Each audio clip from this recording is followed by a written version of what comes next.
Hello student, आज हम बढ़ते हैं एक्सरसाइज 13.1 की तरफ, प्रोबेबिलिटी की।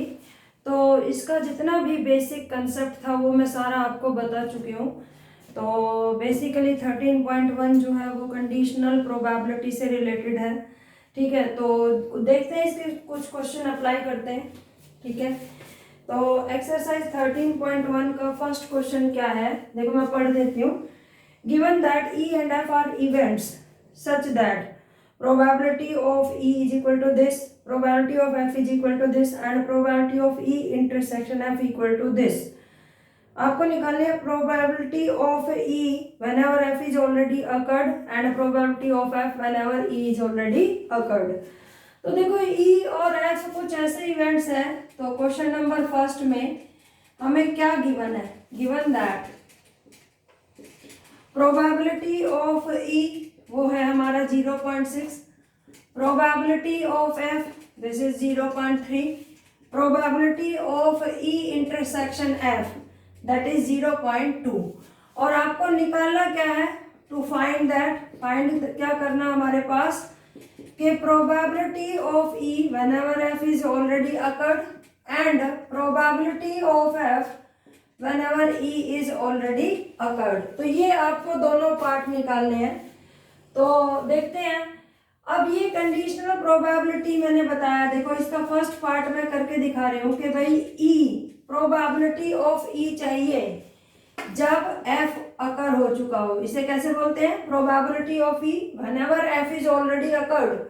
F जो है वो आपका पहले ही हो चुका है।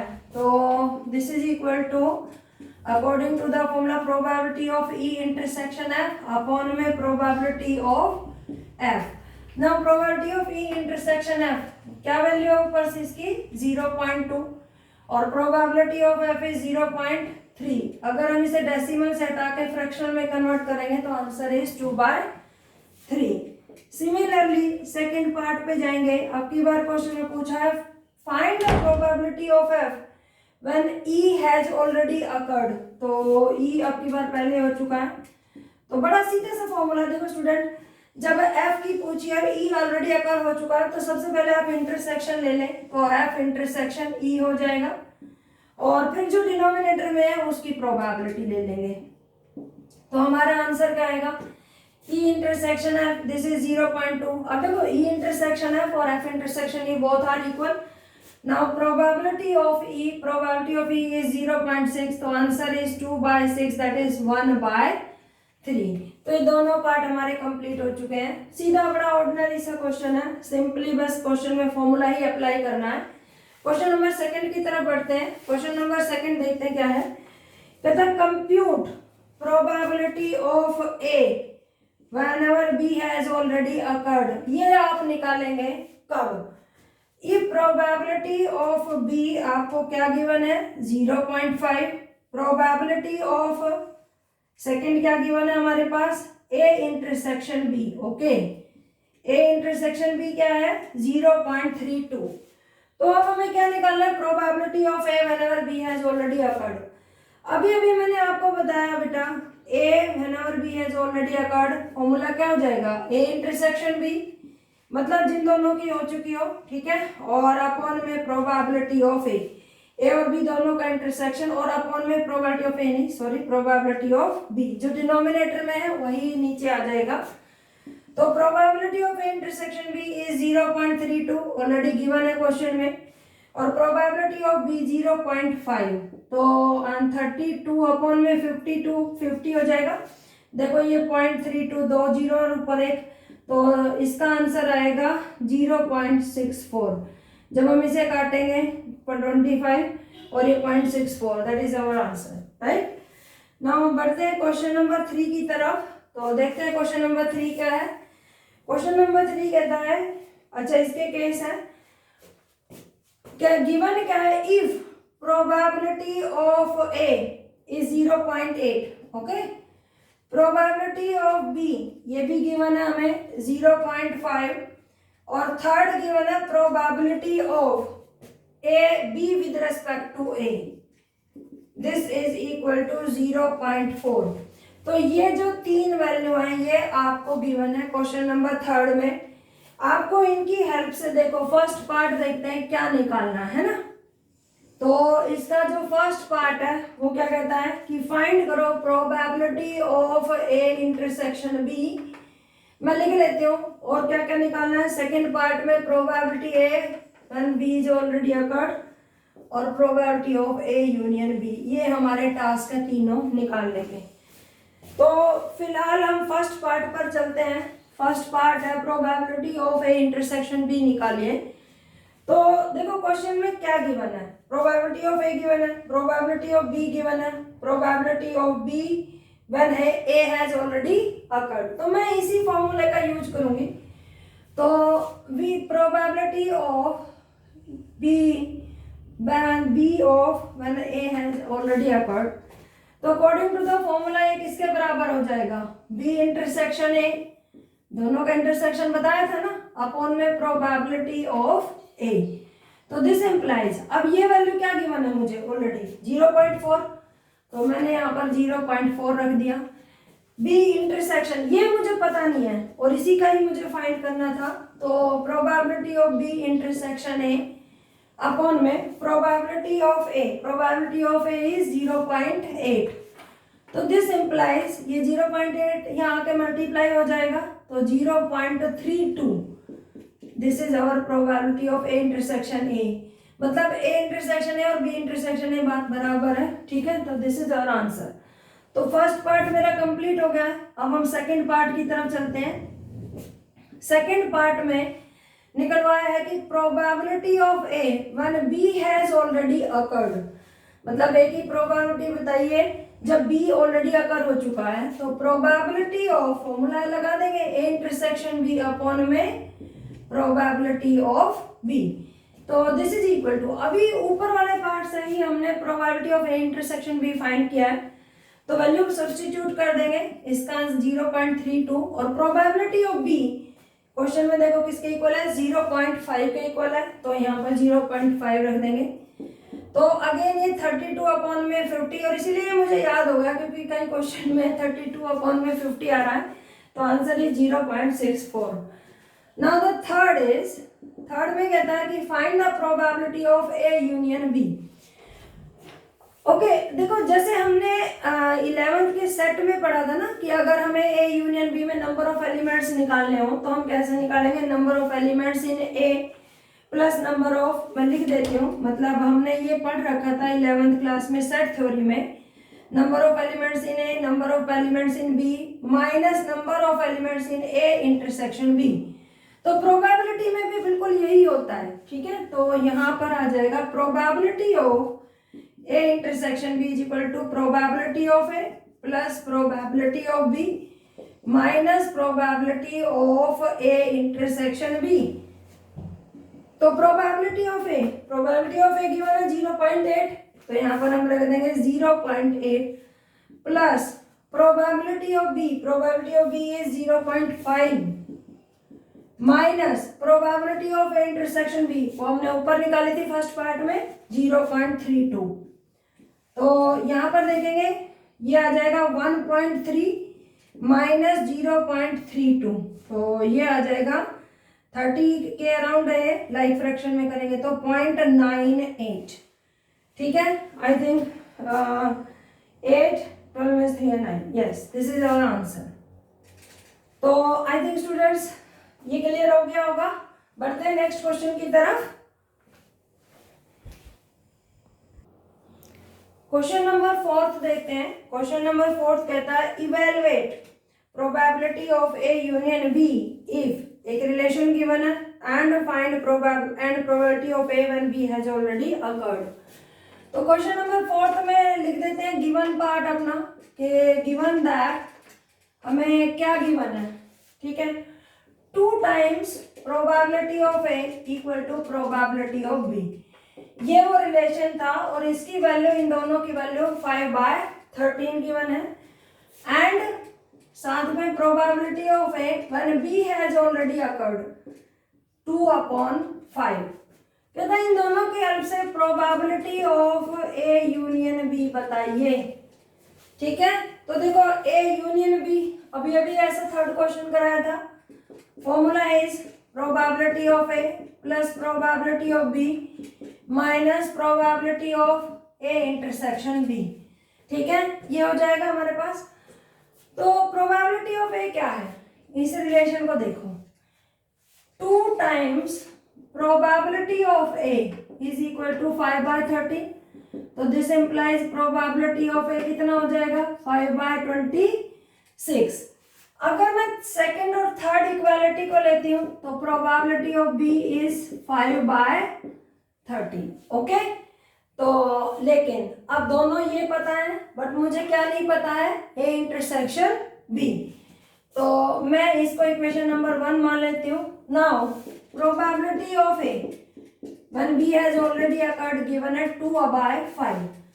तो यहाँ पर मैं फॉर्मूला अप्लाई कर देती हूँ कि ये कैसे निकाला जाता है, probability of A intersection B upon में प्रोबेबिलिटी ऑफ बी, राइट। तो this is 2/5, this implies probability of A intersection B, यही मुझे निकालना है।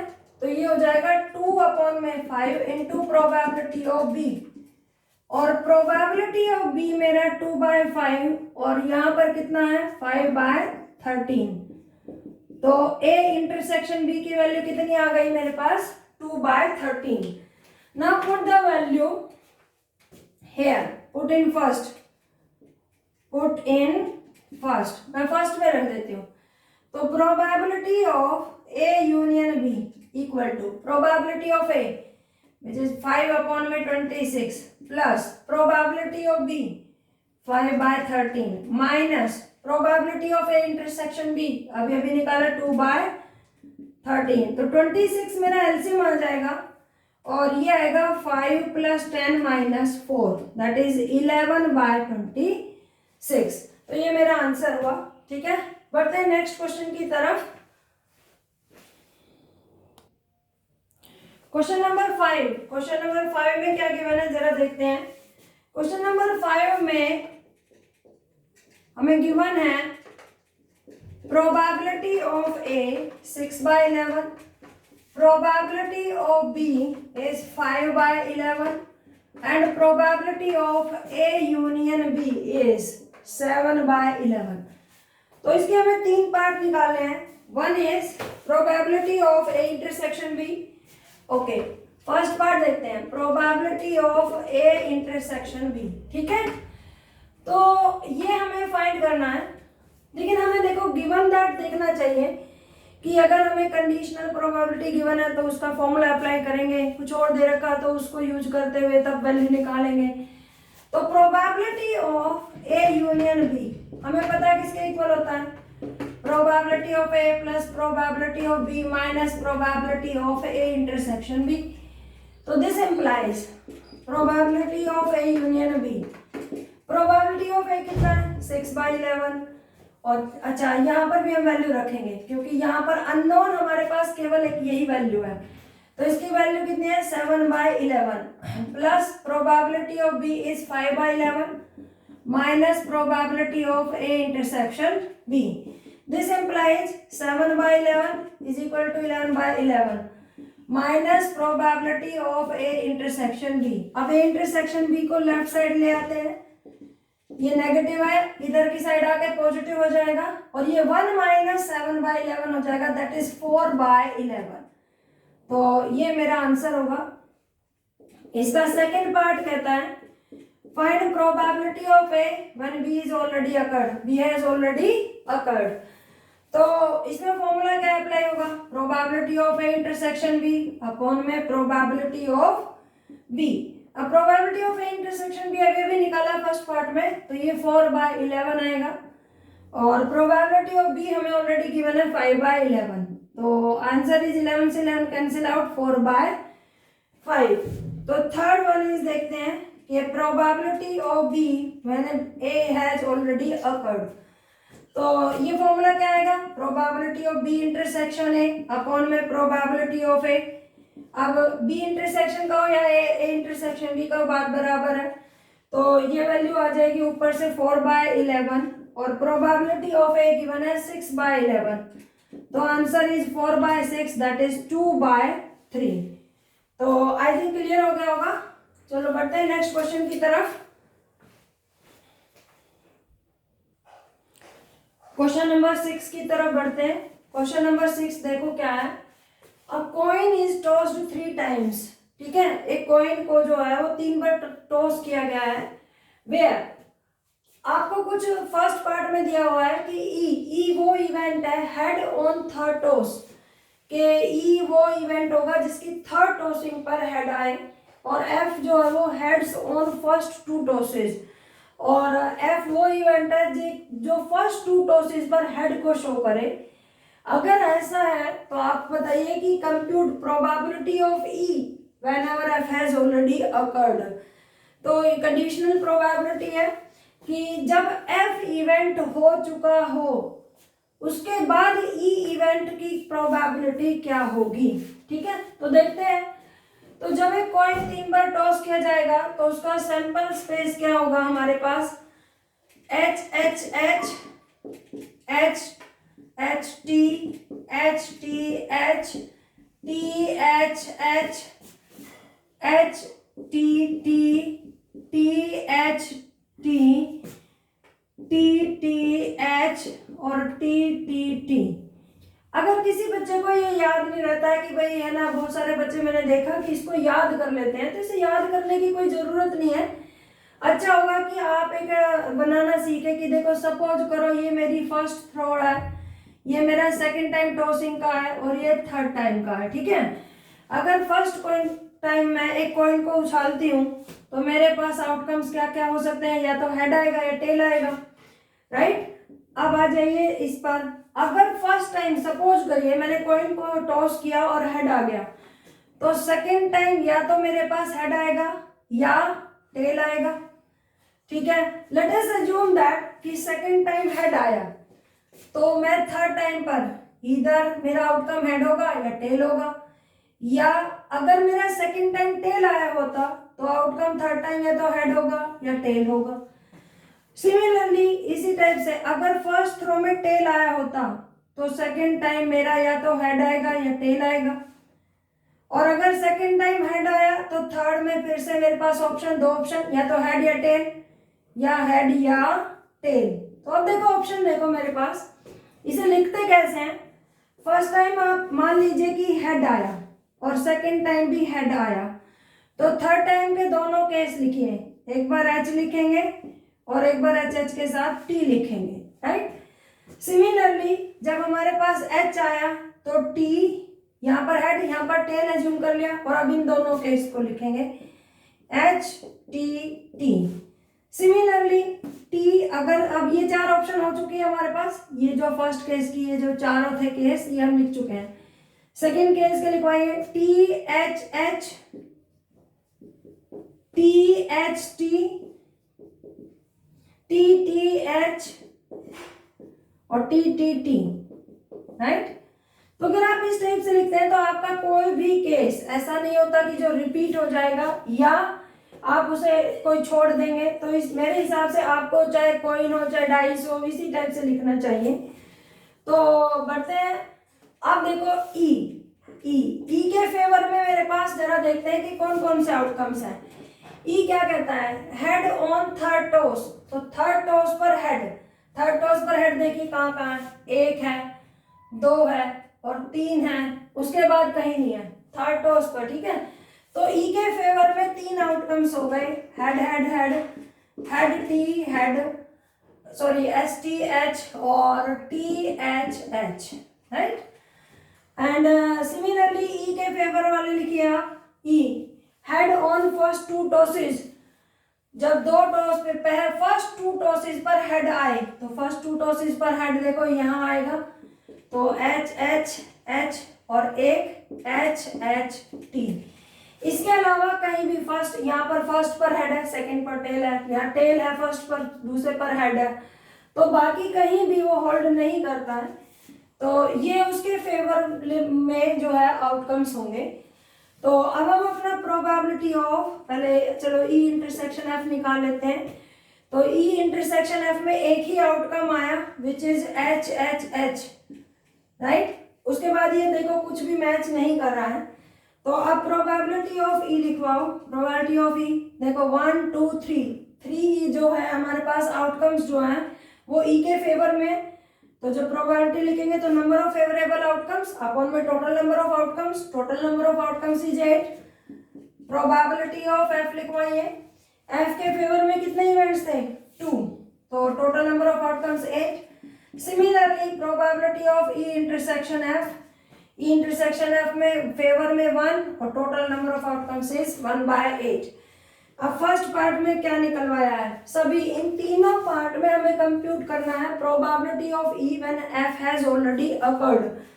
तो probability of E whenever F has already occurred, formula क्या है, ई इंटरसेक्शन एफ अपॉन में प्रोबेबिलिटी ऑफ एफ। तो ई इंटरसेक्शन एफ इज 1/8 और एफ के फेवर में 2/8, तो आंसर इज 1/2।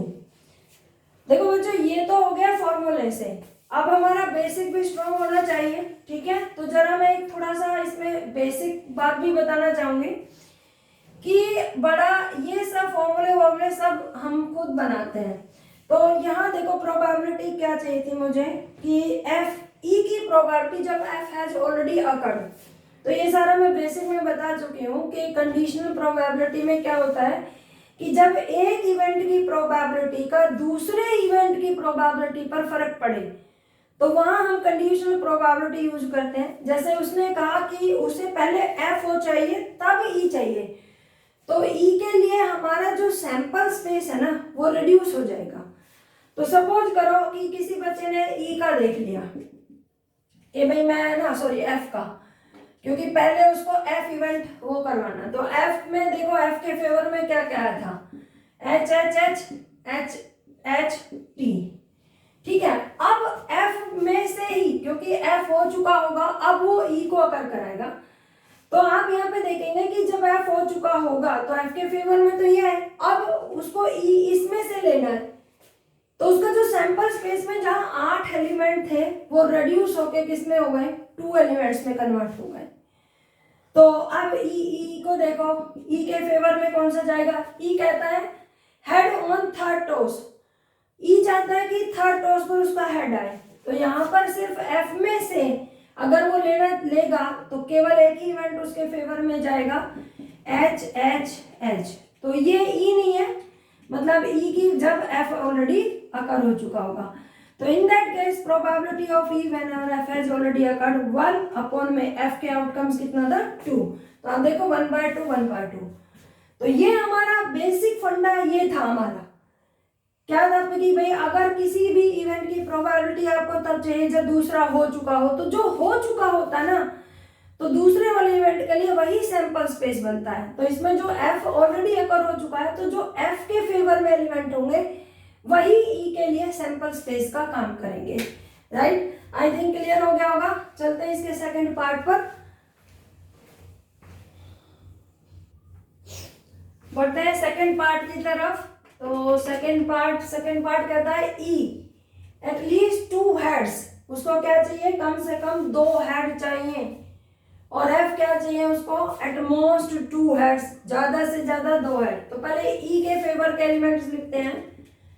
तो एटलीस्ट 2 हेड्स का मतलब होता है कि भाई उसे कम से कम 2 हेड चाहिए, मतलब है ना 2 तो आए उससे ज्यादा कितने भी आ जाए। तो हम देखते हैं कि यहाँ 3 हो रहे हैं तो ये इसकी कंडीशन में आ जाएंगे। यहाँ एग्जैक्टली 2 हैं सेकेंड वाले में, थर्ड में भी 2 ही हेड हैं और यहाँ पर भी 2 हेड है। तो ये हमारे पास फेवर में है, मतलब कम से कम 2 हेड आए तो 2 भी आए 3 भी आए। नेक्स्ट एफ क्या कहता है एटमोस्ट 2 हेड्स, ज्यादा से ज्यादा 2 हेड आए, मतलब है ना कम बेशक आ जाए लेकिन हेड जो है वो 2 से ज्यादा ना बने। तो इसका मतलब क्या, हम कौन सा केस डिस्कस करेंगे जिसमें नो हेड, एक भी हेड ना हो, 1 हेड हो या 2 हेड हो। तो पहले देखते हैं कि यहाँ पर देखो लास्ट में इसमें एक भी हेड नहीं है, टी टी टी, तो ये हो चुका। यहाँ 1 हेड है तो ये केस भी डिस्कस किया जाएगा, यहाँ भी 1 हेड है और यहाँ भी 1 हेड है, ठीक है। इसमें यहाँ आए तो 2 हेड है तो कोई बात नहीं, T H H H T H H H T, और उसके बाद एक्सेप्ट दिस एलिमेंट, ठीक है, इसको छोड़कर बाकी सभी में, क्योंकि देखो मैक्सिमम कितने हेड आ सकते हैं उसमें? 3, और 3 के अलावा फिर या तो 2 हेड होंगे या 1 हेड होगा या एक भी नहीं होगा। तो इसका मतलब सेट में अगर सैंपल स्पेस में 8 एलिमेंट्स हैं तो बाकी 7 एलिमेंट्स एफ में पहुंच जाएंगे। आई थिंक क्लियर हो गया होगा। ठीक है, अब हमें ई इंटरसेक्शन एफ लिखना है। तो ई इंटरसेक्शन एफ देखो क्या आएगा, एच एच एच, वो तो यहाँ मिलेगा नहीं, और बाकी ये तीनों इसमें मिलेंगे क्योंकि सैंपल स्पेस में केवल इस एलिमेंट को छोड़कर एफ के पास सारा है। तो ये आ जाएगा H H T H T H T H H, right. अब हम निकालेंगे कि probability of E when F has already occurred. तो फॉर्मूला अप्लाई करेंगे, probability of E intersection F upon में प्रोबेबिलिटी ऑफ एफ। तो यहाँ से तीनों इवेंट्स की जो है वो प्रोबेबिलिटी लिखवाओ जरा। प्रोबेबिलिटी ऑफ ई क्या आएगा, 4/8, that is 1/2. Now probability of f is 7/8, और इंटरसेक्शन की अगर मैं लिखती हूँ तो ये आ जाएगा मेरे पास 3/8। तो अब अप्लाई कर देते हैं। ई इंटरसेक्शन एफ की प्रोबेबिलिटी ऊपर से 3/8 आई थी और एफ की प्रोबेबिलिटी 7/8। 8 से 8 कैंसिल आउट और आंसर इज 3/7। तो आई थिंक स्टूडेंट्स क्लियर हो गया होगा। चलते हैं इसके थर्ड पार्ट की तरफ। तो इसका थर्ड पार्ट देखते हैं। थर्ड पार्ट कहता है ई एटमोस्ट 2 टेल्स, ज्यादा से ज्यादा कितने टेल हो, 2 टेल हो। तो ये इसी टाइप का है, ऊपर एटमोस्ट 2 हेड का केस डिस्कस किया था, इस वाले केस में एटमोस्ट 2 हेड। इसका मतलब देखो, तुम ये बताओ ज्यादा से ज्यादा कितने टेल हो सकती थी, 3। उसको छोड़कर बाकी जितने भी केस होंगे या तो उनमें 2 टेल होगी या 1 टेल होगी या एक भी टेल नहीं होगी। तो यहाँ पर हम उसे कैंसिल कर देंगे, खाली टी टी टी को, और बाकी सभी को अपने ई में लिखेंगे। H H H, H H T, H T H, T H H, H T T, T H T and T T H, right. Similarly अब एफ को लिखवाइए जरा। F at least 1 tail. At least 1 tail का मतलब क्या है, कम से कम 1 टेल हो भाई, ठीक है। तो इसका मतलब या तो 1 टेल हो या 2 टेल हो या 3 टेल हो, मतलब ऐसा केस नहीं होना चाहिए जिसमें एक भी टेल ना हो। तो आपको दिख रहा है ना, सैंपल स्पेस में केवल एक ही एलिमेंट छोड़ा जाएगा, वो होगा एच एच एच, क्योंकि इसके अंदर एक भी टेल नहीं है। बाकी सभी में देखो 7 के 7 एलिमेंट में टेल है। तो जरा लिखो आओ यहाँ पर। तो H H T, H T H, T H H, okay, H T T, T H T, T T H and T T T, ठीक है। तो ये 7 एलिमेंट एफ में आ गए हमारे पास। तो जरा ई इंटरसेक्शन एफ और हो जाए। तो ई इंटरसेक्शन एफ देखो, वैसे मुझे तो क्लियर है कि इसके अंदर बस वो एक टी टी नहीं आया और इसके अंदर एच एच एच नहीं आया, तो वो दोनों एलिमेंट छोड़कर बाकी 6 के 6 एलिमेंट इन दोनों के इंटरसेक्शन में आएंगे। तो इंटरसेक्शन में आएंगे हमारे पास H H T, H T H, T H H, T T H, T H T और एच टी टी। ये 6 के 6 एलिमेंट यहाँ पर पहुंच गए, ठीक है। तो यहाँ पर अब हम प्रोबेबिलिटी ऑफ ई लिखेंगे। Probability of E is 7/8, probability of F is 7/8। Now probability of E intersection F is 6/8, ठीक है। तो ये तीनों हमने लिख लिए हैं अपने। ये तीनों लिखने के बाद हमारा क्वेश्चन है प्रोबेबिलिटी ऑफ ई बताइए when F is already occurred. Formula apply करेंगे, ए इंटरसेक्शन एफ अपॉन में प्रोबेबिलिटी ऑफ एफ। इंटरसेक्शन की प्रोबेबिलिटी 6/8 आई थी और एफ की प्रोबेबिलिटी 7/8। तो 8 से 8 cancel out, 6/7 is our required probability. I think student सारा क्लियर हो गया होगा, ठीक है। चलते हैं नेक्स्ट क्वेश्चन की तरफ। क्वेश्चन नंबर 7 देखते हैं। क्वेश्चन नंबर 7 में क्या गिवन है, 2 coins आर टॉस्ड वंस, ठीक है। 2 कॉइन को उछाला गया है, ठीक है। वेयर फर्स्ट पार्ट कहता है ई, ई वो इवेंट्स है tail appears on one coin, कि एक कॉइन पर, सिर्फ एक कॉइन पर आपको क्या दिखाई दे, टेल दिखाई दे। और एफ क्या है कि वन कॉइन शोज हेड, और एफ के फेवर में वो एलिमेंट जाएंगे जिसमें सिर्फ एक कॉइन क्या दिखाएगा, हेड दिखाएगा। अगर ऐसे दो इवेंट है तो बताइए कि probability of E when F has already occurred क्या आएगा। ओके चलते हैं।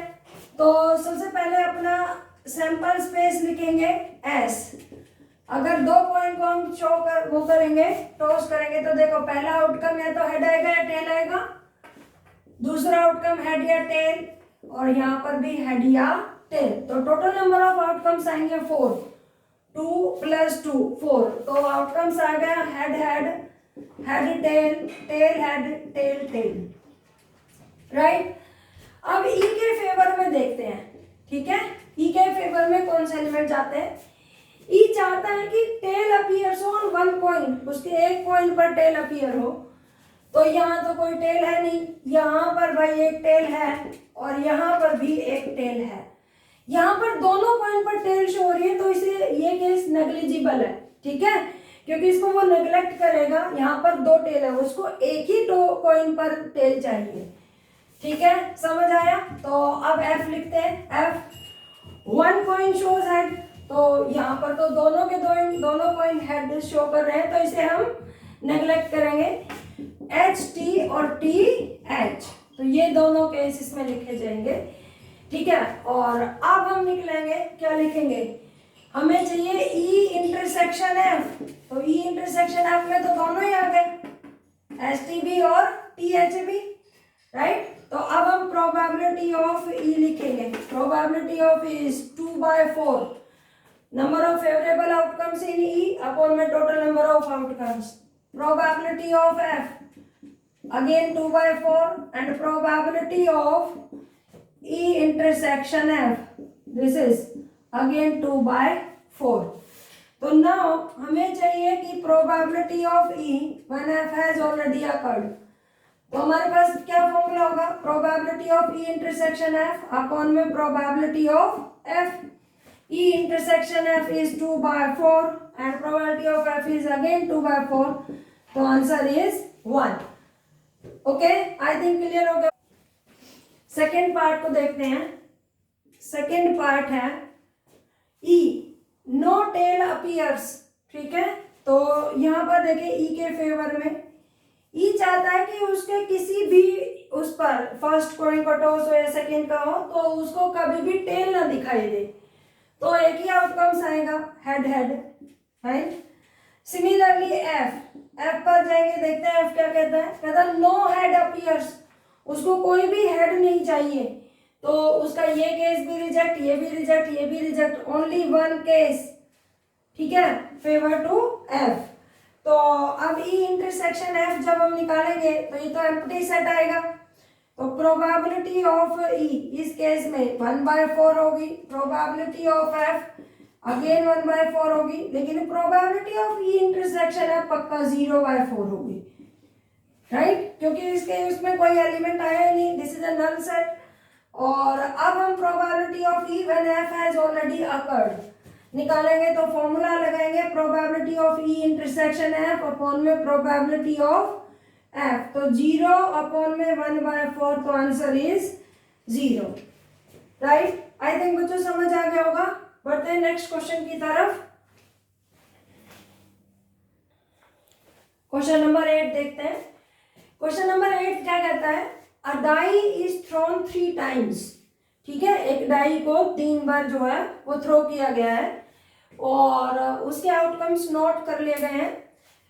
ई कहता है ई वो इवेंट्स है 4 appears on the third toss. कहता है ई के फेवर में कौन से इवेंट्स आएंगे जिसमें जो थर्ड टॉस नहीं, इसे यहाँ पर थर्ड रोल करना चाहिए या थर्ड थ्रो।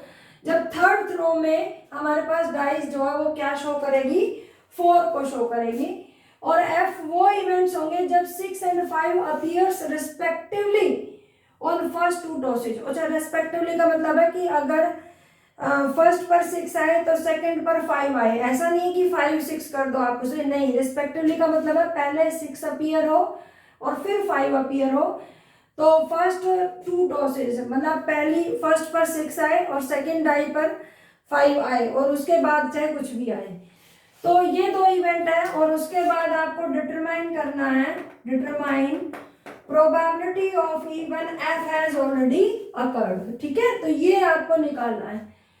तो सबसे पहले हम क्या करेंगे, अपना सैंपल स्पेस पर जाएंगे।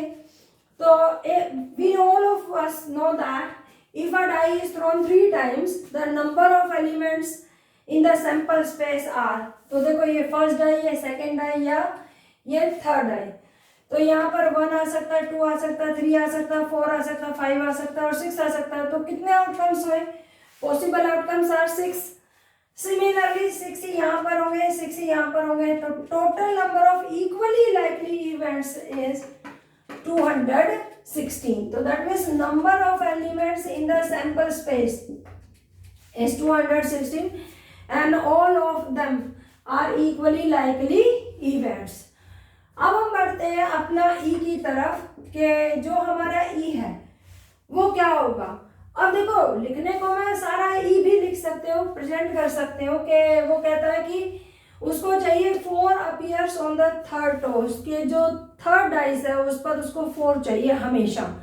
बाकी फर्स्ट पर चाहे कुछ भी नंबर आए, 1 आए, 2 आए, 3 आए, 4 आए, 5 आए, 6 आए, या सेकंड पर कुछ आए, लेकिन थर्ड टोस पर उसको 4 चाहिए। That means we are talking about such events, first element चाहे कुछ भी हो, फर्स्ट कंपोनेंट, सेकंड कुछ भी आए, लेकिन यहाँ पर 4 आए।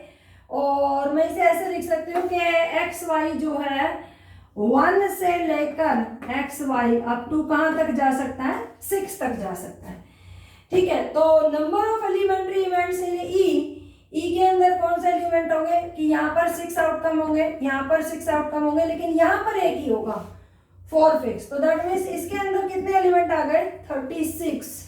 ओके, तो number of elements in E is equal to 36। अगर आपको लिखना है तो आप ऐसे भी लिख सकते हैं ई के अंदर कि 1 1 4, फिर इसको आप चेंज करते जाइए, 1 2 4 1 3 4 1 4 4 1 5 4 और 1 6 4, राइट। अब मैंने क्या किया था, फर्स्ट को 1 फिक्स कर दिया था और इसको चेंज करती चली गई थी। अब इसको चेंज करेंगे 2 और अब फिर से इसको चेंज करते जाएगा, तो 2 2 4 2 3 4 इस टाइप से, और लास्ट में आकर 2 6 4। सिमिलरली ये यहाँ पर कर्ली ब्रैकेट चेंज नहीं करनी है हमें, क्योंकि ये पूरा इवेंट्स हमें लिखना है। तो डैश डैश डैश ऐसे करते करते लास्ट में क्या आएगा, 6 1 4 6 2 4 और इस टाइप से 6 6 4। तो ये ई के अंदर जो वो इवेंट्स हैं आप उनको ऐसे भी लिख सकते हो। ठीक है, चलो आपकी मर्जी। अब एफ लिखते हैं, एफ के फेवर में कौन से इवेंट्स आते हैं। कहता है कि 6 and 5 appears respectively on first and second toss. तो उसको चाहिए कि यहाँ 6 फिक्स रहे और यहाँ 5 और बाकी थर्ड टोस पर चाहे कुछ भी आए। तो यहाँ 1 भी आ सकता है, 2 भी आ सकता है और 3 भी आ सकता है, 4 भी आ सकता है, 5 भी आएगा और 6 भी आएगा, राइट। तो ये फेवरेबल एलिमेंट्स इवेंट्स हैं हमारे एफ के। तो हम ऐसे भी कह सकते थे कि first place is fixed by 6 and second place is fixed by 5। The third place can vary 1 to 6। तो number of outcomes in F are, या number of elementary events in F is 6। तो number of elements in F आ गया हमारे पास 6 आ गया। तो पहले हमें निकालनी है कि प्रोबेबिलिटी ऑफ ई बताइए when F has already occurred. तो probability of E when F has already occurred formula के अकॉर्डिंग क्या आएगा, ई इंटरसेक्शन एफ अपॉन में probability of F. Now we can see that what is E intersection F. तो E intersection F निकालते हैं हम, ई intersection F. अब देखो यहाँ पर ओनली 1 एलिमेंट बिकॉज 6 5 1, तो उसको एफ को चाहिए कि उसके फर्स्ट और सेकंड उस पर 6 और 5 ही रहे और उसके बाद 1 2 3 ये वैरी करते रहे, लेकिन इसकी एक थी कि इसके लास्ट एलिमेंट पर 4 ही होना चाहिए। तो only one element satisfy the condition of E and F both, which is 6 5 4, right. तो इसका मतलब probability of E intersection F is 1/216, क्योंकि total number of outcomes is 216 and probability of F, यहां से अगर मैं प्रोबेबिलिटी ऑफ एफ निकलवाऊं तो 6/216। तो फॉर्मूला के अकॉर्डिंग 1/216 अपॉन में 6/216 कैंसिल आउट, आंसर इज 1/6। ठीक है, अब देखो जरा, ये तो हमने फॉर्मूले से निकाला, एल्स हमें जरूरत नहीं है इतना सारा करने की। ठीक है, हमें पता है कि हमें जिसे निकालना वो है probability of E when F has already occurred. तो पहले हमारा एफ अकर होगा, तो जब मैं पहले एफ लिख लूं, एफ कैसे लिखूंगी कि फर्स्ट और सेकंड पर 6 और 5 रहे और थर्ड टॉस पर चाहे कुछ भी आए, 1 आए 2 आए 3 आए, तो हमें पता है कि एफ के पास टोटल कितना एलिमेंट्स होगा 6। ठीक है, अब कंडीशनल प्रोबेबिलिटी में पहले एफ अकर हो रही है और उसके बाद ई अकर होगी, तो जो एफ है वही सैंपल स्पेस हो जाएगा ई के लिए। तो ई क्या है हमारे पास, 4 appears on the third toss. तो एफ में से वो इवेंट्स छाटेंगे जिसके अंदर ई होल्ड हो रहा होगा और विच इज 1। तो probability of E when F has already occurred, तो इन दैट सिनेरियो 1 होगा और टोटल उसके लिए सैंपल स्पेस 6 होगा, तो हमारा आंसर आएगा 1/6। आई थिंक स्टूडेंट्स क्लियर हो गया होगा। चलो बढ़ते हैं नेक्स्ट क्वेश्चन की तरफ, बढ़ते हैं क्वेश्चन नंबर 9 की तरफ। क्वेश्चन नंबर 9 पढ़ते हैं। Mother father and son line up at random for a family picture. ठीक है, एक फैमिली है जिसमें फादर है, मदर है और उनका एक बेटा है। वो एक फैमिली पिक्चर करवाने गए हैं और रेंडमली, ऐसा नहीं है कि वो प्री प्लान थे कि आप ऐसे खड़े होंगे और मैं ऐसे खड़ा होऊंगा। ठीक है, तो उसकी कहते हैं कि आपको प्रोबेबिलिटी निकालनी है किसकी, की प्रोबेबिलिटी फाइंड करनी है E when F has already occurred. ठीक है, तो ई क्या है, सन ऑन वन एंड। तो वो कहता है कि ई वो इवेंट है जिसमें सन जो है वो एक एंड पर खड़ा होगा। F father in the middle, और एफ इवेंट्स होगा जब फादर हमारा कहाँ होगा, मिडिल में खड़ा होगा। तो जरा इसका सैंपल स्पेस देखते हैं। Let us assume that M represent for mother, F represent for father and S represent for son. तो देखो मदर और मदर फर्स्ट प्लेस पर फिक्स कर दी जाए, फादर और सन, फिर मदर सन यहाँ जाए, फादर यहाँ जाए। अब फादर यहाँ, मदर सन, फादर सन मदर, सन father mother, son mother father. तो ये मेरा सैंपल स्पेस हो गया।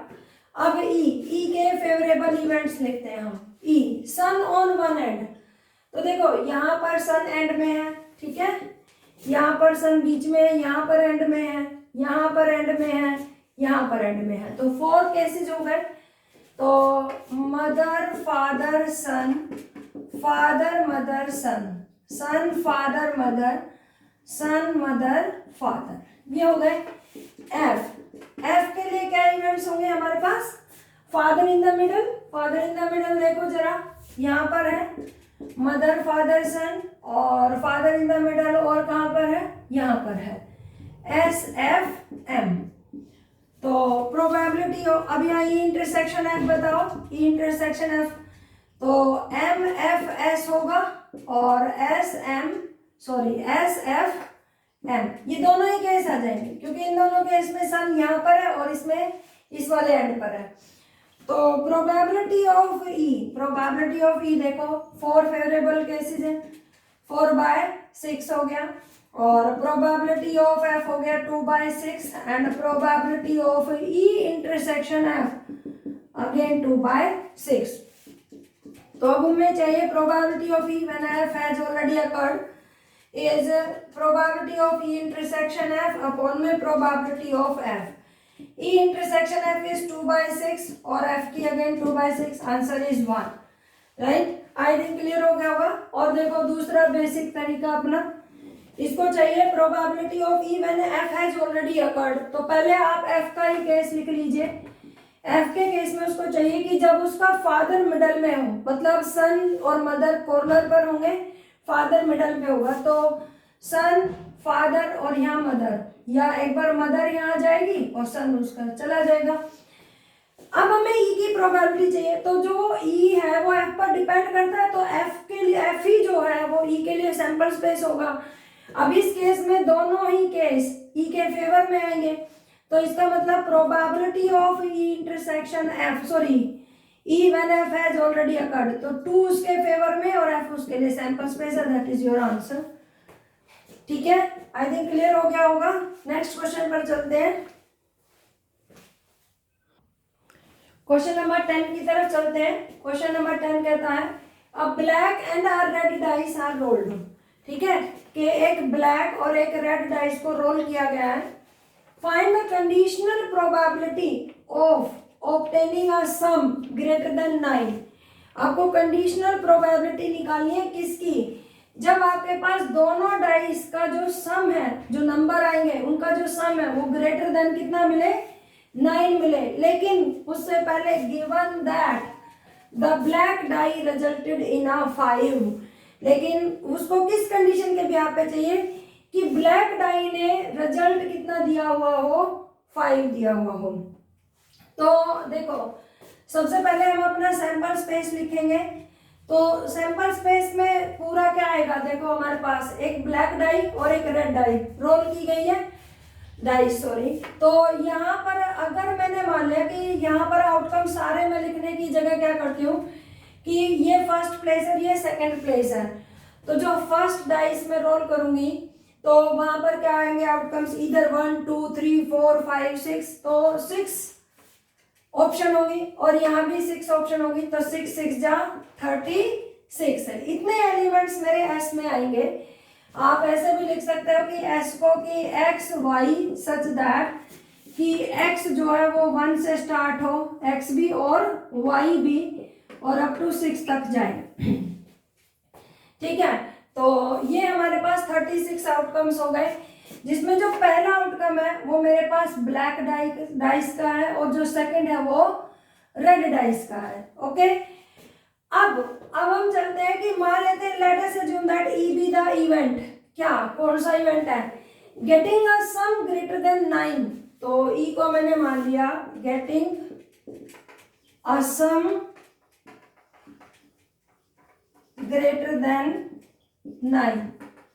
ठीक है, और एफ क्या है, given that the black die resulted, ये डाइस होगा black dice resulted in a 5, तो ब्लैक डाइस, तो लिखो गेटिंग 5 ऑन ब्लैक डाइस।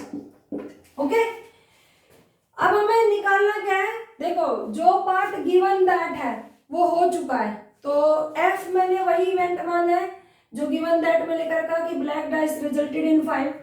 इसका मतलब ये जो इवेंट है ये हो चुका है और मुझे प्रोबेबिलिटी उसके बाद किसकी निकालनी है, ई की। तो दैट मीन्स हम क्या करेंगे, probability of E when F has already occurred, मेरा टारगेट रहेगा इसे निकालने का। तो बड़ा सीधा सा क्वेश्चन है, बहुत सारे 2 तरीके मैंने आपको सिखा रखे, एक तो फॉर्मूले के अकॉर्डिंग और एक विदाउट फॉर्मूला। अगर आप फॉर्मूले से जाएंगे तो एस सैंपल स्पेस 1 1 ऊपर भी बता चुके हैं, 1 2 से लेकर और लास्ट में 6 6 तक, टोटल एलिमेंट्स इसके अंदर हो जाएंगे 36। Number of elements in S is 36। उसके बाद आप ई इवेंट्स को लिखेंगे। ई को चाहिए getting a some greater than 9, सम कितना ज्यादा हो, 9 से ज्यादा हो, ग्रेटर देन, तो इसका मतलब ग्रेटर देन 9। आप बताइए पहले, देखो अगर हम 2 डाइस को रोल करते हैं तो मिनिमम सम हमारा 2 आता है, क्योंकि 1 1 से शुरुआत होती है, तो मिनिमम सम 2 आता है और मैक्सिमम कहाँ पर जाकर रुकता है, 12 ऊपर। तो सम 2 आएगा, 3 आएगा, 4 आएगा और अप टू 12 तक कोई भी नंबर हो सकता है। उसको चाहिए सम ग्रेटर देन 9, इसका मतलब इधर द सम में भी 10, सम में भी 11, सम में भी 12। तो पहले हम 10 सम का लिख देते हैं, 10 सम। ना तो 1 की रो में आएगा, ना 2 की में, ना 3 की में। 4 4 6 5 5, ठीक है, एंड 6 4। इन तीनों का सम कितना है? 10। अब हम 11 वाले केस डिस्कस करते हैं। 5 6 6 5। अब हम 12 वाला डिस्कस कर लेते हैं। ओनली 6 6। तो ये मेरे पास ई के फेवर में एलिमेंट्स होंगे। अब हम एफ लिख लेते हैं। एफ के फेवर में हमारे पास क्या जाए? कहता जो ब्लैक डाइस है, तो ब्लैक डाइस हमारी फर्स्ट आउटकम्स थी। वहां पर क्या होना चाहिए? गेटिंग 5 ऑन ब्लैक डाइस, मतलब यहाँ पर 5 रहे। उसके बाद आप चाहे इसे कितना ही ला लीजिए, 5 2 5 3 5 4 5 5 5 6, राइट। अब ई इंटरसेक्शन एफ निकालेंगे। ई इंटरसेक्शन एफ में क्या क्या आएगा? 5 5 आएगा और 5 6 आएगा। तो अब हम निकालेंगे probability of E when F has already occurred. तो probability of E intersection F upon में probability of F E intersection F. E intersection F में दो एलिमेंट है, तो 2/36, लेकिन ये तो एलिमेंट है ना, नंबर ऑफ एलिमेंट्स। प्रोबेबिलिटी में तो 2/36 आएगी। सिमिलर प्रोबेबिलिटी ऑफ एफ में 1 2 3 4 5 6 6 अपॉन में 36। तो answer is 2/6, that is 1/3। This is our answer, ठीक है। नाउ नेक्स्ट, अगर मैं इसी क्वेश्चन को क्या कैसे करती कि मुझे पता है कि मुझे चाहिए probability of E when F has already occurred, तो मैं पहले एफ को ही निकालती। तो एफ के लिए हम इस साइड से जाते कि भाई 5 1 5 2 5 4 5 5 5 6, ये उसके आउटकम्स होंगे। और अब क्योंकि एफ के बाद ई हैपन होगा, तो ई के लिए यही सैंपल स्पेस होगा कि नहीं होगा? तो इस सैंपल स्पेस में ई के फेवर में कितने एलिमेंट्स जाएंगे? ओनली 2, 5 5 5 6। तो इसका मतलब कि देखो उसकी ऑप्शन क्या होगी? जब ई सैंपल स्पेस बने, एफ जो है वो सैंपल स्पेस बनेगा ई के लिए, तो फेवरेबल आउटकम्स उसके लिए 2 होंगे और टोटल नंबर ऑफ आउटकम्स 6 होंगे। तो आंसर इज 1/3, राइट, ठीक है। नेक्स्ट क्वेश्चन पर चलते हैं। नेक्स्ट क्वेश्चन पर चलते हैं।